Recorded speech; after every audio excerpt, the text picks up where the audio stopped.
अक्कलकोट, दुधनी व मैंदर्गी नगर परिषद निवडणुकीच्या पार्श्वभूमीवर राज्याचे लोकप्रिय मुख्यमंत्री देवेंद्रजी फडणवीस यांची भव्य प्रचार सभा मंगरुळे हायस्कूल पटांगण अक्कलकोट या ठिकाणी संपन्न झाली।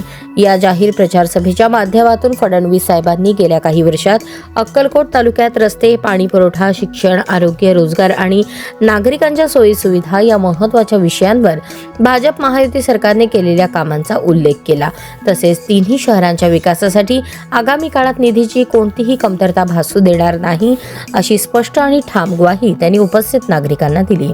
अक्कलकोट, दुधनी आणि मैंदर्गी या शहरांचा सर्वांगीण, शाश्वत आणि नियोजनबद्ध विकास साधण्यासाठी महायुतीची उमेदवारच योग्य आणि सक्षम पर्याय असल्याचे नमूद करत सर्व उमेदवारांना प्रचंड मताधिक्याने विजयी करण्याचे आवाहन त्यांनी केले। तसेच सोलापूर जिल्ह्याच्या प्रगतीसाठी मुख्यमंत्री, पालकमंत्री, स्थानिक पदाधिकारी आणि भावी नगर परिषद एकजुटीने काम करण्यास कटिबद्ध असल्याचे आश्वासन दिले।